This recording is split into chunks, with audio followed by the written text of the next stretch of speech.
Hello, good afternoon, everyone. Yes, I'm so happy to see the result. It's 78%. Yay! I will be having a hard time to explain this further. Okay, but we're in a good track. We're into franchising. Yes.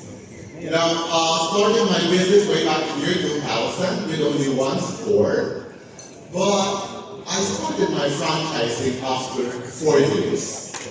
I'll see to it that all my stores are really doing well, performing well, you know, and then I started franchising.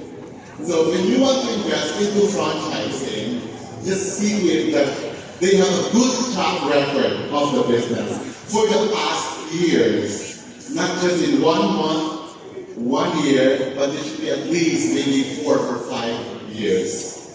Okay, and you know, all of you, all of us, we have our hard-earned money. And where do we want to invest our hard-earned money? Not just our investment of making money, but even during schooling, elementary, high school, college, postgraduate, and then you have your own money. And don't waste your money in a high risk, correct? You want to risk your money in a low risk, which is franchising. Because when company owned, there's a big risk. It's not really safe. And not just being not safe for investing your money at the same time, it's going to be very tedious on your part. As the lady explained a while ago, all the consistency of the quality for the past year for all the store that you have, whether it's products that you're going to invent or concoct or services, you know, it's very, very tedious. It takes a lot of energy, passion, but with franchising, these are stable business model.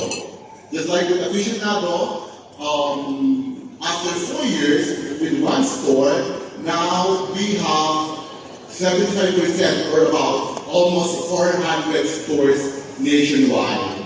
Yeah. And sorry to say, but in the Philippines, we cannot open or accept new players of franchises because all these franchises alone, they're very eager to open another one.